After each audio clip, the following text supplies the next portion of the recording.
வணக்கம். இன்னைக்கு ஹெல்தியான அடை எப்படி செய்யறதுன்னு பார்க்கலாம். முழு பச்சை பயிறு 1/2 கப்பு, 1 கப் அளவுக்கு உளுந்து, 1/2 கப் அளவுக்கு துவரம்பருப்பு, 1/2 கப் அளவுக்கு கடலைப்பருப்பு, 1/2 கப் அளவுக்கு சிகப்பரிசி, 1/2 கப் அளவுக்கு கருப்பு கவுனி அரிசி. இது எல்லாத்தையும் ஊற வச்சுக்கலாம்.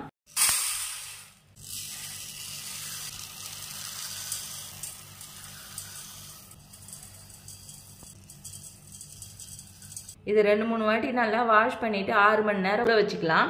6 மணி நேரம் நல்லா ஊறிடுது. இது தண்ணியெல்லாம் வடிச்சு எடுத்துட்டு கொரகொரப்பா அரைச்சி எடுத்துக்கலாம். இந்த அளவுக்கு கொரகொரப்பா அரைச்சதை ஒரு பாத்திரத்துக்கு மாத்திக்கிறேன். தேவையான அளவுக்கு சால்ட் சேர்த்துக்கலாம். பொடியா கட் பண்ண கருவேப்பிலை சேர்த்துக்கிறேன். பொடியா கட் பண்ண பச்சை மிளகாய் சேர்த்துக்கிறேன். பொடியா கட் பண்ண வெங்காயம் சேர்த்துக்கிறேன்.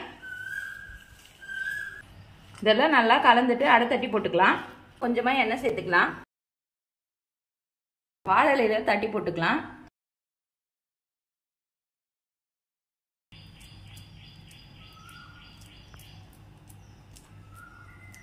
காலையில இட்லி தோசைக்கு பதிலாக இந்த மாதிரி அடை செஞ்சு சாப்பிடுங்க.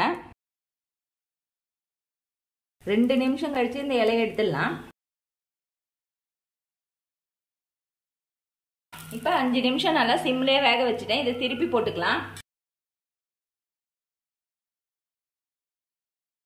சத்தான இந்த அடையை நீங்களும் வீட்டில் செஞ்சு பாருங்க. செஞ்சு பார்த்துட்டு எப்படி இருந்துச்சுன்னு சொல்லுங்க. லைக் பண்ணுங்க, ஷேர் பண்ணுங்க, கமெண்ட் பண்ணுங்க, சப்ஸ்கிரைப் பண்ணுங்க.